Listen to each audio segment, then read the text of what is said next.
नमस्कार. महा MTVमध्ये आपलं स्वागत. मी मंगेश वेल्हाळ.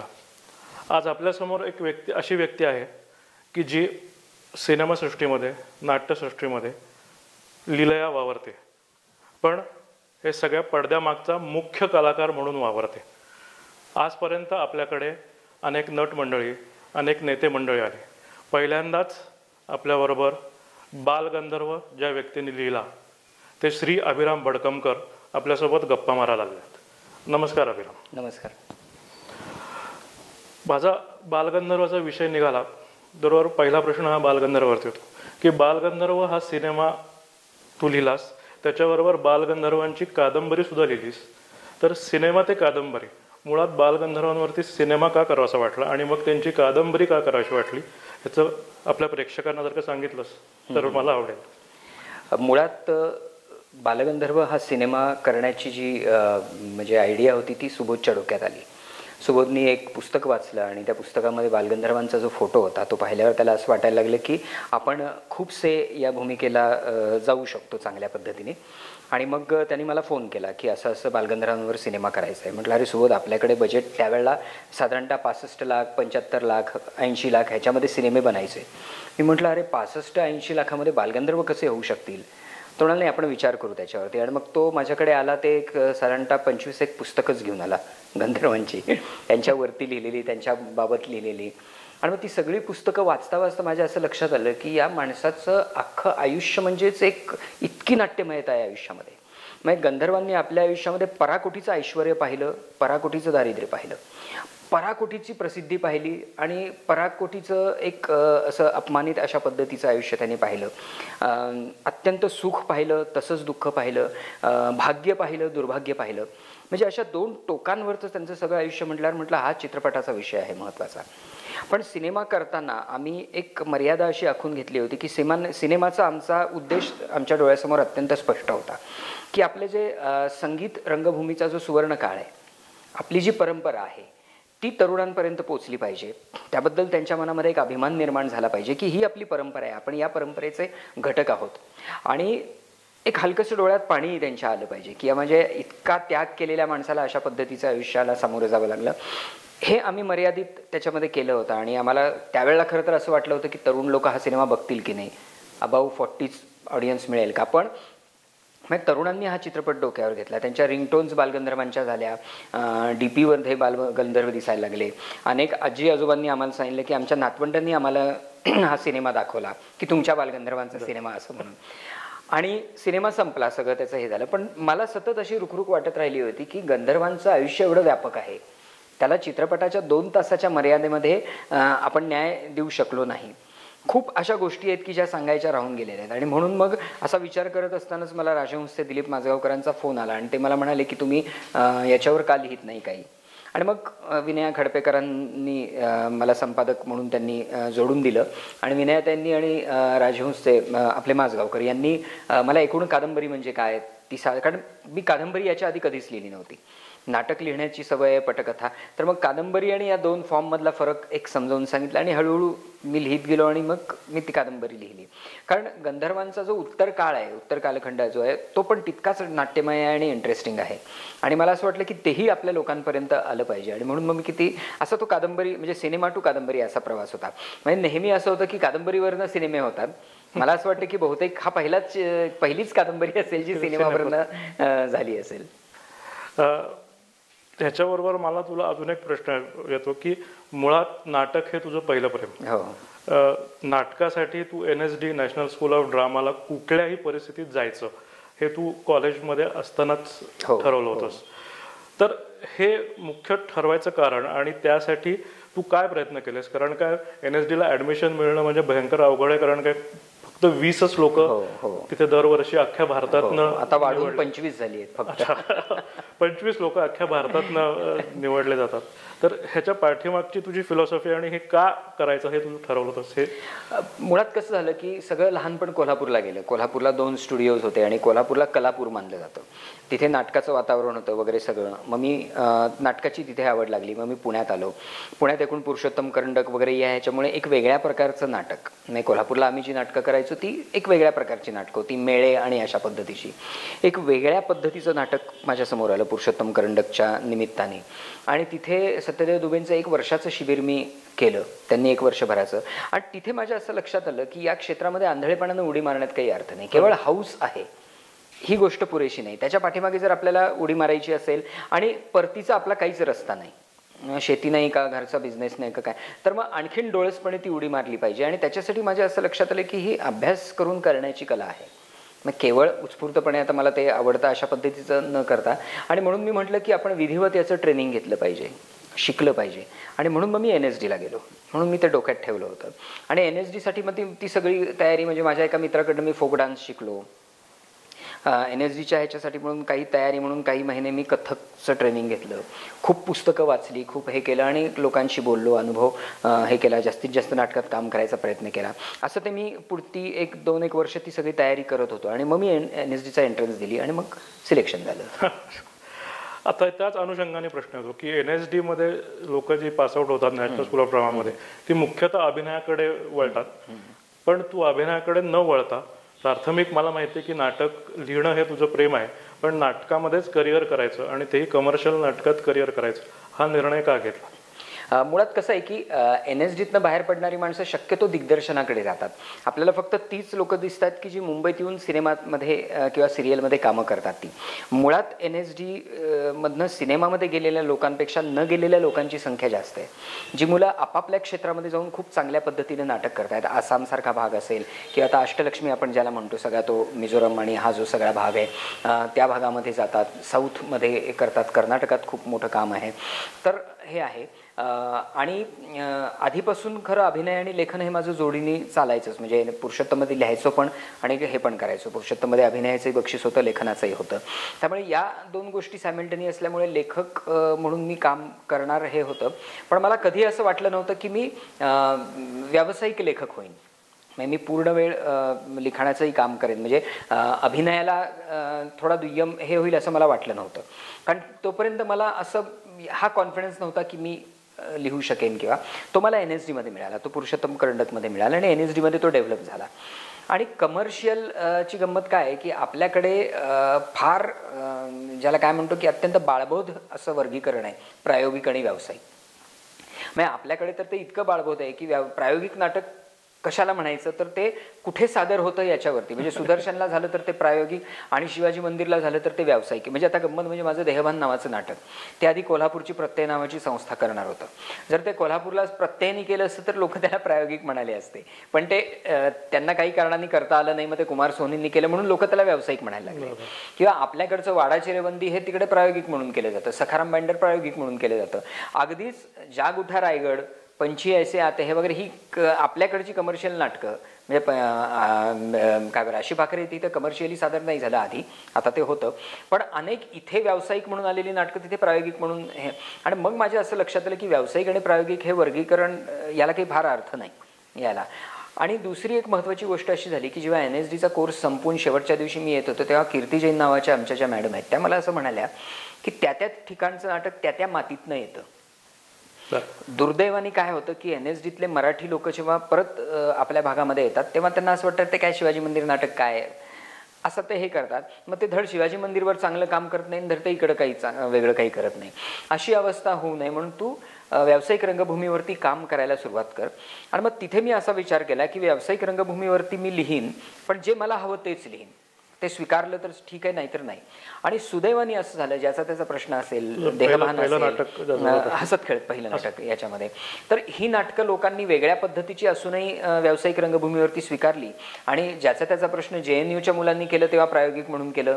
देहभान आता मैसूरमध्ये कन्नडमध्ये होतंय तेव्हा त्यांनी प्रायोगिक म्हणून केलं. त्यामुळे मला असं वाटलं की व्यावसायिक प्रायोगिक असे कुठलेही बाळगोत गोंधळ डोळ्यासमोर न ठेवता आपण सरळ नाटक करावं. ते चांगलं की वाईट हे ठरेल आपोआप, हे प्रेक्षक ठरवतील आणि हे कर. त्या अनुषंगानेच मला पुढं मी जातो की बरीच नाटकं लिहून झाल्यानंतर तू पटकथा लेखनाकडे वळलास. त्याच्यामध्ये महेश कोठार यांचा पछाडलेला हा सिनेमा प्रामुख्याने तू केलास. त्यामुळे त्या सिनेमामध्ये अभिनय सुद्धा केलास. आता NSDचं प्रशिक्षण मिळाल्यानंतर अभिनय करणं तुला सोपं गेलं असेल, पण मग हा अभिनयाचा कंटिन्युएशनमध्ये तुझे पुढचे अजून काही अभिनय आम्हाला का बघायला मिळाला नाही सिनेमामध्ये? नाही, मुळात मी सुरुवात केली ती चाणक्य सिरियलमधनं. चाणक्यमध्ये मी अभिनय केला. त्याच्यानंतर रास्ते नावाची सिरियल, सैलाब नावाची सिरियल जी खूप गाजली, ज्याच्यामध्ये मी काम करत होतो. तर हे होतं. पण त्याच्यानंतर माझ्याकडे थोडंसं दुर्लक्ष असं झालं की हातामधली कामं संपायची, मग वेळ देता येत नाही. आणि मग हळूहळू लोकांना असं वाटायला लागलं की याला फारसा इंटरेस्ट नाही. असा तो सगळा मध्ये गोंधळ झाला. पण आता गेल्या काही म्हणजे या मागच्या वर्षापासून तो परत आता हे होतंय की आता मी अगम्य नावाचा सिनेमा केला, ज्याच्यामध्ये आम्ही फक्त 3घच जण आहोत. त्याच्यानंतर समीर अटलेचा एक चित्रपट मी केला आणि आणखीनही आता काही चित्रपटांच्यासाठी शॉर्ट फिल्म्स मी काही हे केल्या. त्यामुळे मला असं वाटतं की आता तो परत बॅलन्स मला करता येईल किंवा करण्याची आता वेळ आलेली आहे असं मला वाटलं त्या ह्याच्यामध्ये. कारण मी असं कधीच ठरवलं होतं की अमुक करायचं नाही किंवा आता अमुक फक्त हेच करायचं असं. त्यामुळे आणि बऱ्याचदा काय होतं, लोकांचाही तुमच्याकडे पाहण्याचा एक दृष्टिकोन हे व्हायला लागतो. त्याच्यानंतर आपल्याकडे एक असा गैरसमज आहे की अभिनय कोणीही करू शकतं. त्यामुळे असं नाही रे, लेखक कमी आहेत रे, अभिनेते खूप आहेत, असा एक गैरसमज आपल्याकडे असल्यामुळे बाबा एक चांगलं लिहिणारा माणूस आहे, त्याला उगाच अभिनयाकडे वाया घालवायला नको, असाही एक लोकांचा त्याच्यामध्ये एक दृष्टिकोन असतो. पण तो आपल्यालाच बदलायला लागतो आणि तो मग बदलू शकेन असं मला वाटतं येत्या काळामध्ये. अभिनय कोणी करू शकतं ह्या अनुषंगाने आपण पुढे जाऊ की आजकाल असं बघायला मिळतं की जो उठतो तो अभिनयाचे क्लासेस काढतो. आणि मग त्याच्या क्लासेस काढण्यापाठीमागे जी शिकवणारी व्यक्ती आहे त्याचा किती अभ्यास आहे, त्याचा किती अनुभव आहे, हे न करता ही सगळी तरुण पिढी त्याच्या पाठीमागे पळते आणि ticket to film, ticket to serial हा त्याच्या पाठीमागचा भावना आहे. आणि हे कुठंतरी कुठल्या पद्धतीत चाललंय आणि हे काय चाललंय, म्हणजे नेमकं तुझं मत काय याविषयी? म्हणजे आजकाल खरंच असं झालंय की अभिनय करण्यापेक्षा अभिनय शिकवणं सोपं झालंय, म्हणजे अशी एक भावना लोकांमध्ये निर्माण झाली आहे. कारण काय झालंय की आजकाल अभिनयाची रिक्वायरमेंट सुद्धा मालिकांमुळे खूप कमी झाली आहे. म्हणजे कसं आहे की चित्रपटामध्ये म्हणा किंवा नाटकामध्ये एक कॅरेक्टरायझेशन असतं की तुम्हाला तुमच्या व्यक्तिमत्वाच्या पेक्षा वेगळं काहीतरी करावं लागतं. सिरियलमध्ये होतं कसं की तुम्ही कुठल्या वयाचे आहात, तुमचा लुक काय आहे, तुम्ही कसे दिसता, त्याप्रमाणे तुम्हाला रोल मिळतो. आणि मग थोडंसं पाठांतर चांगलं असेल, हजरजबाबीपणा असेल, सभाधीटपणा असेल आणि थोडेसे कंसात लिहिलेल्या भावनेनुसार डायलॉग म्हणण्याची जर सवय असेल तर माणूस अभिनेता होऊ शकतो. त्यामुळे मालिकांमध्ये काम करण्यासाठी सुद्धा फार मोठ्या अभिनयाची गरज नसते. आणि मग तेवढी अभिनयाच्या प्रशिक्षणाची गरज या ह्याच्यामधनं भागवली जाऊ शकते की 4 ठिकाणी तुमच्या ओळखी करून दिल्या जातील आणि वगैरे असं. त्यामुळे ते खूप सोपं होऊन बसलंय. आणि त्याचा दुर्दैवाने परिणाम असा झाला आहे की अभिनयाकडे तितक्या गांभीर्याने पाहिलं जात नाहीये. आणि म्हणून क्लासेस घेणाऱ्या माणसांनी आधी विचार केला पाहिजे की आपण काय केलंय, आपल्याला नेमका किती अनुभव आहे. आपण विद्यार्थ्यांना जेव्हा आपण काही सांगायला जातो तेव्हा त्याच्या पाठीमागे आपलं काय आहे. म्हणजे जसं आम्हाला सत्य दुबेंचं 1 वर्षाचं वर्कशॉप करायला मिळालं. त्यावेळेला वर्कशॉप्स खूप कमी हे केली जायची या ह्याच्यामध्ये. त्या ह्याच्यामध्ये लक्षात आलं की दुबेजींनी आम्हाला पहिल्यांदा काही महिने फक्त नाटकं वाचायला लावली.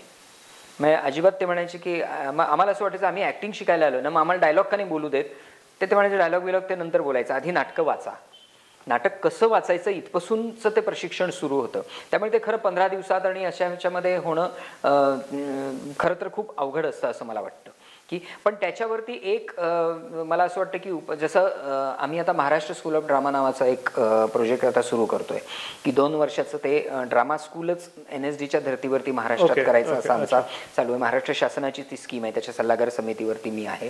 तर त्याच्या सुरुवातीला आम्ही 15-15 दिवसाची अशी वर्कशॉप्स केली आणि त्या वर्कशॉपमध्ये मुलांना सांगितलं की तुम्हाला व्हॉइस अँड स्पीच शिकवायला इथे बोलावलेलं नाहीये, त्याची तोंड ओळख आम्ही तुम्हाला करून देतो आहोत.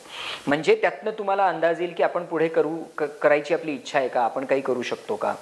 तर त्यामुळे खरंच प्रशिक्षणाकडे गांभीर्याने पाहण्याची आवश्यकता आहे आणि अगदीच त्याचा बाजार झालेला आहे. ही गोष्ट अगदीच खरी आहे असं मला वाटतं. तर बाजार झाला या विषयावरून आपण माझा पुढचा प्रश्न आपोआपच येतो की तू TV सिरियल किंवा TV माध्यमामधलं बाजारीपण ह्याच्यावरती ॲट एनी कॉस्ट नावाची कादंबरी लिहिलीस. तू त्याच माध्यमात काम करतो आहेस आणि त्या माध्यमात काम करत असताना त्याविषयी लिहिण्याची काय इच्छा झाली की तू you are the part of the same game आणि मग त्याच्यावरती ते बोट ठेवण्याची तुला काय इच्छा झाली आणि त्याच्यावरती ती का कादंबरी लिहिण्याची इच्छा झाली? कसं झालं, टेलिव्हिजन बरोबर मी वाढत गेलो. कारण टेलिव्हिजन जेव्हा आला तेव्हा आम्ही कोल्हापूरला होतो. मला आठवतं की एका बंगल्यामध्ये टेलिव्हिजन असायचं आणि ब्लॅक अँड व्हाईट TV होता आणि या घरात TV आहे बरं का असं होतं. आणि ते कधीतरी पन्हाळ्यावरनं सिग्नल आलं की तो सिरियल व्हायचा. अशा प्राथमिक अवस्थेपासून मी टेलिव्हिजन पाहिलेलं आहे. त्याच्यानंतर मग जेव्हा मी मुंबईमध्ये म्हणजे कॉलेजमध्ये असताना मी टेलिव्हिजनसाठी एक नाटिका लिहिली होती, ती टेलिव्हिजनवर दाखवली गेली होती ब्लॅक अँड व्हाईट याच्यामध्ये. त्याच्यानंतर मी जेव्हा मुंबईला परत आलो तेव्हा टेलिव्हिजनची क्रेज सुरू झाली होती. नॅशनल नेटवर्क एक चॅनल होतं, त्याच्यावरती मी सिरियल्स केल्या. मग ते वाढत पण त्यामुळे टेलिव्हिजनचा सगळा प्रवास मी पाहत होतो आणि मी त्याचा एक भाग होतो. म्हणजे चाणक्यसारख्या सिरियलमध्ये मी होतो, रास्ते तर मी लिहिली काम केलं, सैलाब, क्षितिज, थोडा आहे थोडी की जरूरत आहे वगैरे आमच्या खूप गाजलेल्या मालिका त्यावेळच्या. तर CID, आहट सुरुवातीच्या काळातलं त्याच्यात मी कामं केली. त्यामुळे टेलिव्हिजनशी मी खूप जोडला गेलो होतो. आणि टेलिव्हिजनकडनं मला म्हणजे आमच्या पिढीला तेव्हा अपेक्षा काय होत्या की सिनेमामध्ये थोडंसं स्वप्नमय सगळं असतं, त्यामुळे ठराविक पद्धतीच्या गोष्टी येणार, ठराविक पद्धतीचं काम त्या ठिकाणी येणार. पण असं वाटायला लागलं की टेलिव्हिजन हे असं माध्यम आहे की ज्याच्यामध्ये सामान्य चेहरे असतील, सामान्य कथा असतील, सामान्य सगळं. त्यामुळे खऱ्या अर्थाने आपल्याला ज्या पद्धतीचं काम करायचं आहे ते करायला मिळेल. म्हणजे मालगुडी डेज सारखी सिरियल त्यावेळेला हे होती. पण हळूहळू टेलिव्हिजननी कात टाकली आणि टेलिव्हिजन खूप मोठा होत गेला.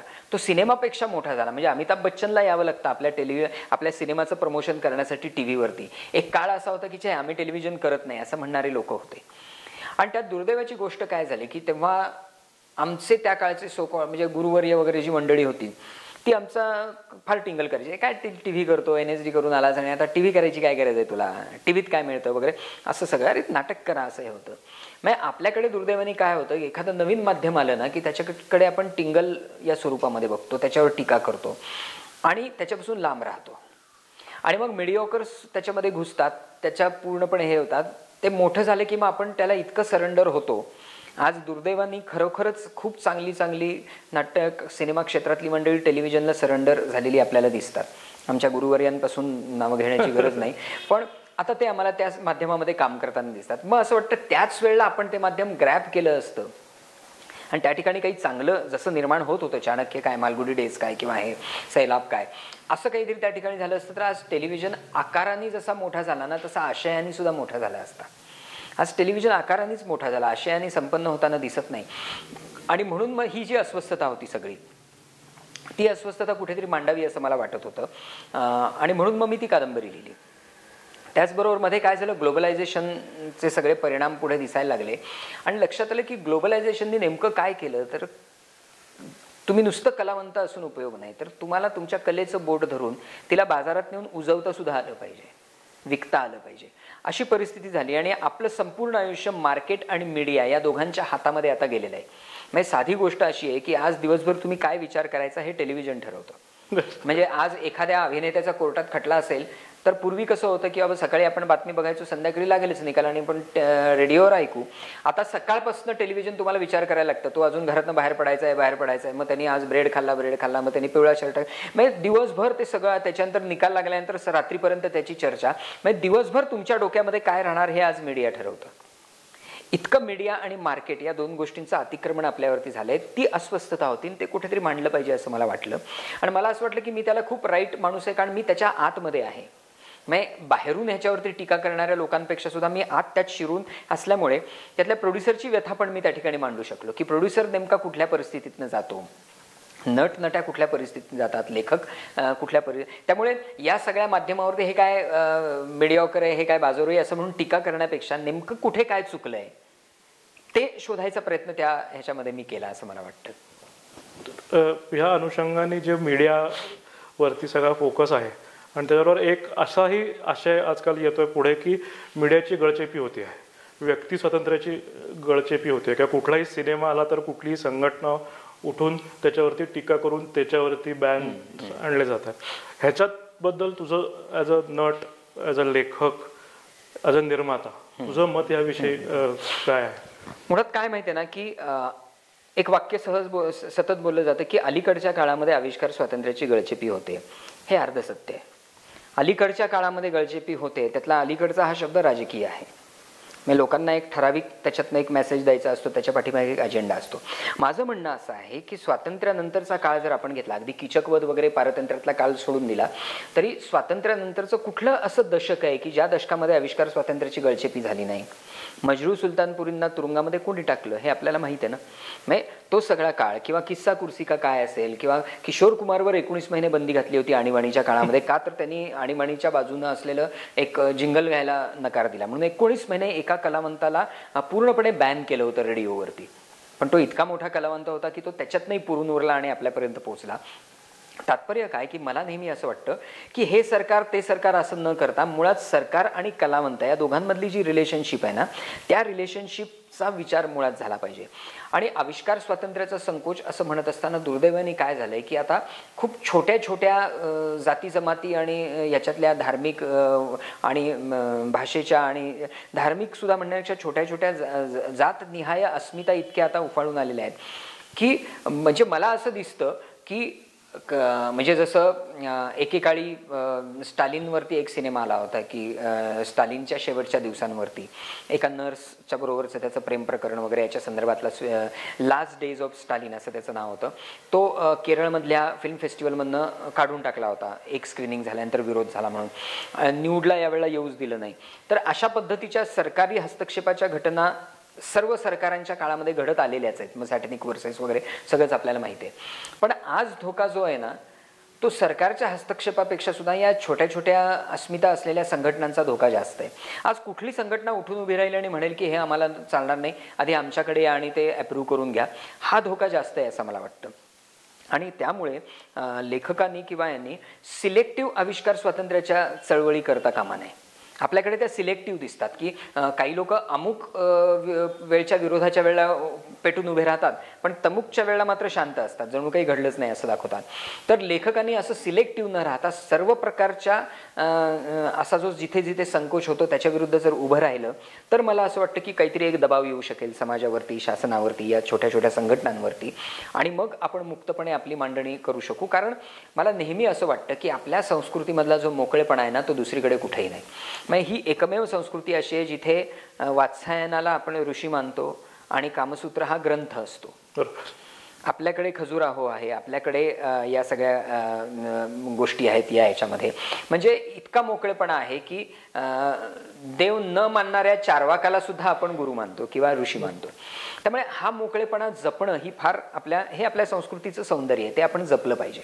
आणि त्यासाठी मला असं वाटतं की कलावंत लेखक ही जी एक भूमिका घेतात ना अलीकडच्या काळात पलीकडच्या काळात अशी सिलेक्टिव्ह भूमिका न घेता ठोसपणे आपण त्याचा विरोध केला त्याच्या बाजूने उभं राहिलं तर मला असं वाटतं की त्याच्यावर निश्चितच काहीतरी एक दबाव होईल आणि दबाव गट म्हणून काम करणं खूप महत्त्वाचं आहे असं मला वाटतं. पण म्हणजे तुझं म्हणणं आहे की कलाकार आणि त्याच्या संदर्भात सगळ्या मंडळी किंवा जी फिल्म इंडस्ट्री आहे त्यांनी एकत्र येऊन याविषयी काहीतरी कारण गंमत अशी आहे की म्हणजे आता जेव्हा लास्ट डेज ऑफ स्टालिन हे झालं त्यावेळेला कुणीच बोललं नाही.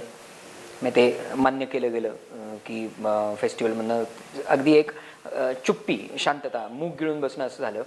न्यूडच्या वेळेला सुद्धा काही लोकांनी आवाज उठवला बाकी सगळेजण तर काही बोलतच नव्हते त्या सगळ्या याच्यामध्ये. तर कुठलाही असा प्रकार झाल्यानंतर पहिल्यांदा त्याच्या बाजूने आपण उभं राहिलं पाहिजे त्याच्या विरुद्ध आवाज उठवला पाहिजे तर ते सगळं होईल असं मला वाटतं. मी कलाकाराचं दिग्दर्शकाचं नाव घेत नाही हिंदीमध्येच आहे. परवाच त्याच्या पेपरमध्ये मुलाखत आली होती की त्यांनी गांधी हत्येच्या शेवटच्या दिवसांवरती सिनेमा करण्यासाठी 2 वर्ष मेहनत घेतली. पण त्याला असं जाणीव झाले की हे आपण करण्याचं धाडस करू नये. अशा प्रकारे कलाकारांची मेहनत वाया जाणं हे कितपत योग्य आहे आणि ही वाया जात असेल तर ही सगळी तुम्ही एकत्रच मंडळी काम करता तरीही एकत्र येत नाही हे दुर्दैव म्हणायचं. निश्चितच दुर्दैव आहे. काय प्रत्येक वेळेला मला असं वाटतं की आपण जर आपलं पोझिशनिंगची जर काळजी करत बसलो की बाबा माझ्यावर नाही ना हल्ला होत आहे मग आपण कशाला मध्ये पडायचं असं जर आपण करत राहिलो तर मला असं वाटतं की काय झालं पाहिजे की बाबा जे मांडायचं आहे ते त्याने मांडलं पाहिजे. त्या मांडणीला कदाचित मी विरोध करेन की बाबा मला हे आवडलं नाही आणि तो विरोध म्हणजे या प्रमाणावरच असला पाहिजे की मला काही हे पटलं नाही इथपर्यंत ते ठीक असू शकतं. पण मांडायलाच संधी न मिळणं किंवा मांडण्याची भीती वाटणं मग आता साधी गोष्ट आहे ना की आता M.F. हुसेननी नग्न सरस्वती नग्न भारतमाता वगैरे काढली आणि त्यावेळेला फार आविष्कार स्वातंत्र्याच्या बाजूने खूप हे झालं आणि लोक उभे राहिले आणि लोकांनी खूप हे केला वगैरे वगैरे आणि त्यांनी सुद्धा सगळं केलं. पण नंतर त्यांनी एक चित्रपट काढला त्याच्यामध्ये त्यांनी एक गाणं रेकॉर्ड केलं आणि एका धर्माकडनं त्यांना असा दम मिळाला की हे गाणं जर तुम्ही रिलीज केलं तर कठीण आहे म्हणून त्यांनी ते गाणंच मागे घेऊन टाकलं. तेव्हा ते उभे नाही राहिले तेव्हा ते असं नाही म्हणाले की मी एकदा मी हा लढा लढलेलो आहे, आता मी हा लढा लढेन. आणि त्यावेळेला लढा लढलेल्या माणसांनी सुद्धा त्यांना असं म्हटलं नाही की बाबा हे सिलेक्टिव्ह तुमच्या पाठीमागे आम्ही राहू. त्यावेळेला असं आहे की त्याच्यावर कोणी काही हेच केलं नाही. मग असं वाटायला लागतं की आम्ही खरंच आविष्कार स्वातंत्र्याच्या बाजूने आहोत का आमचे अजेंडे काही वेगळे आहेत, हे कलाकारांनी सुद्धा तपासलं. म्हणजे मला असं वाटतं की बाबा समजा कॉन्ट्रोवर्सी झाली तर त्या प्रोड्युसरला किंवा त्या कलाकाराला खात्री असते की अरे आपल्या सिनेमाला कॉन्ट्रोवर्सी झाली, आपला सिनेमा नक्की हिट होणार. म्हणजे जो बाजारीपणा ह्याच्या नाही, त्याच्यात सुद्धा गंमत काय आहे की कुठल्या कॉन्ट्रोवर्सीमुळे आपला सिनेमा हिट होऊ शकतो आणि कुठल्या कॉन्ट्रोवर्सीमुळे आपला सिनेमा थिएटरलाच लागणार नाही, हे गणित कलाकार मांडतो. ते M.F. हुसेननी मांडलं असं मला वाटतं. त्यांना माहीत होतं नग्न सरस्वती आणि नग्न भारतमाता याला बुकिंग आहे, त्याच्या पाठीमागे लोक उभे राहतील, त्याचं फार मोठं डिमडिमाट होईल. पण त्यांनी जे गाणं रेकॉर्ड केलं त्यांच्या लक्षात आलं की यावेळेला कोणी पाठीशी उभं राहणार नाही. ओके. यावेळेला त्यांच्या लक्षात आलं की यावेळेला आविष्कार स्वातंत्र्यवाले सुद्धा फार काही आपल्या मागे उभे राहणार नाहीत, त्यामुळे चुपचाप गाणं मागे घेतलेलं बरं. मला असं वाटतं की हा भ्याडपणा, हा दुटप्पीपणा जो आहे ना तो येस तो आविष्कार स्वातंत्र्याला मारक आहे. M.F. हुसेनचा हा भ्याडपणा आणि दुटप्पीपणा जो आहे ना तो मारक आहे आविष्कार स्वातंत्र्याला असं मला वाटतं. कलावंतांनी असं सिलेक्टिव्ह असता कामा नये. ह्या धर्तीवरती आपण बोलत असताना की तू ॲज अ लेखक म्हणून ह्याविषयी काही मांडणी नवीन करतो आहेस किंवा नवीन सिनेमा ह्या विषयावरती करावा असं कुठं डोक्यात आविष्कार स्वातंत्र्य आणि ह्या नाही, एक्झॅक्ट आविष्कार स्वातंत्र्य असं म्हणता येणार नाही. पण आता मी जी नवीन कादंबरी लिहितोय ना ती अशाच प्रकारच्या एका वेगळ्या घुसमटीतनं बाहेर येऊ पाहणाऱ्या एका तरुणाची गोष्ट आहे. त्याची घुसमट वेगळी आहे, त्याचं सगळं त्याच्या आजूबाजूचं वातावरण वेगळं आहे. पण साधारणतः मला असं वाटतं की आजच्या समाजामध्ये जी सगळी एक घुसमट आहे ती बाहेर काढणारी ती कादंबरी आहे. येईल आता, म्हणजे खरं ती आता पूर्ण होईल. आणि मग राजहंस प्रकाशननी त्याच्यामध्ये इंटरेस्ट दाखवला आहे. माझगावकर त्याला मला गाईड पण करतायत, मार्गदर्शन पण करतायत, विनयाताई पण बरोबर आहेत. तर होऊ शकेल असं मला वाटतं. याच्यानंतर नवीन प्रोजेक्ट्स काही चालू? हा एक आहे प्रोजेक्ट. त्याच्यानंतर 2 चित्रपट महेश मांजरेकरसाठी लिहिलेले आहेत. एक वाडा नावाचा आहे, एक मी शिवाजी पार्क नावाचा आहे. मी शिवाजी पार्क करताना मला एक वेगळी एक्साइटमेंट होती कारण त्याच्यामध्ये मराठी चित्रपटसृष्टीतले 4 दिग्गज काम करतायत मेन रोलमध्ये. अशोक सराफ ज्यांच्यापासून माझ्या नाट्य करिअरची सुरुवात झाली हसत खेळत, विक्रम गोखले ज्यांनी माझ्या आम्ही असू लाडकेमध्ये अप्रतिम 3 सीन्सचाच रोल केला आहे पण फार अप्रतिम आहे. त्याच्यानंतर शिवाजी साटम एक उत्तम अभिनेता आणि उत्तम माणूस याच्यामध्ये, आणि दिलीप प्रभावळकर ज्यांच्याबरोबर पछाडलेल्यापासून मी अनेक कामं केली. तर हे 4 दिग्गज लोक त्या चित्रपटामध्ये आहेत आणि त्यामुळे एकत्रित यांच्याबरोबर काम करायला मिळणं हा त्या प्रोजेक्टमधला आनंदाचा भाग आहे. आणि लक्षात येतं की अनेक वर्ष अभिनय करणाऱ्या माणसांची काय तयारी असते अभिनयाची आणि किती ईज असू शकते. त्यामुळे मी मॅक्झिमम ते शूट अटेंड केलं कारण लेखक म्हणून तिथे असण्याची माझी काही फार गरज नव्हती, पण मला ते पाहायचं होतं ही मंडळी कशा पद्धतीने इंटरॅक्ट करतात, कसे आपले रोल तयार करतात. आणि त्याच अनुषंगाने तू जो सिनेमा निर्माती केलं, दिग्दर्शन केलं, त्या सिनेमाबद्दल तो ॲक्च्युली आम्ही असू लाडके नावाचा चित्रपट की ज्याच्यामधली सगळी मुलं मतिमंद, म्हणजे ज्याला आपण विशेष मुलं असं म्हणतो, विशेष मुलं होती त्याच्यामध्ये. गंमत म्हणजे हा चित्रपट योगायोगानेच मी केला कारण मला त्या कार्यक्रमाला बोलावलं होतं. तेही गंमत अशी झाली की मी योगायोगाने कोल्हापूरला गेलो होतो आणि मला फोन आला की आमचे आज गॅदरिंग आहे आणि आमचे प्रमुख पाहुणे पाय घसरून पडले तर तू येशील का. आणि मी गेलो. मी ते सगळं गॅदरिंग पाहिलं त्या मुलांचं आणि माझ्या असं लक्षात आलं की खरं आपण नॉर्मल आणि वगैरे असे शब्द का वापरतो, यांच्यामध्ये आणि इतर गॅदरिंगमध्ये फारसा फरक नाही. फक्त पालक हाताला धरून किंवा शिक्षक त्यांना स्टेजवर आणतात आणि घेऊन जातात, याच्या पलीकडे सगळा उत्साह सारखा आहे.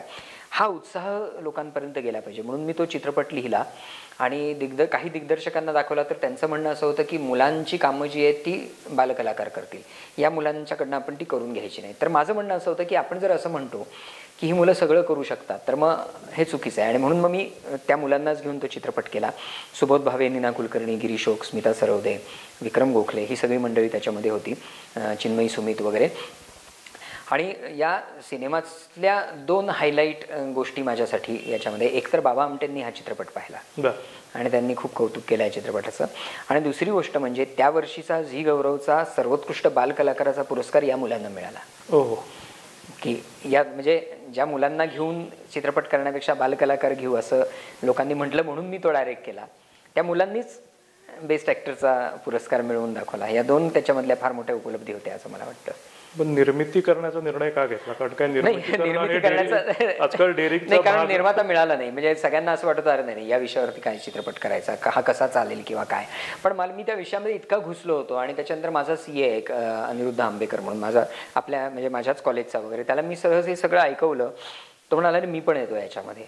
आणि मग आम्ही दोघांनी मिळून तो प्रोड्यूस केला आणि हे झालं असं झालं की त्यामुळे नाईलाजाने मी तो हे केला. पण ते चांगलं काय झालं, सगळे डिसिजन्स आम्हाला हवे तसे घेता आले त्या सगळ्या ह्याच्यामध्ये. ह्या अनुषंगाने आपण शेवटाकडे येऊया की परत निर्मिती करणं काही डोक्यात आहे?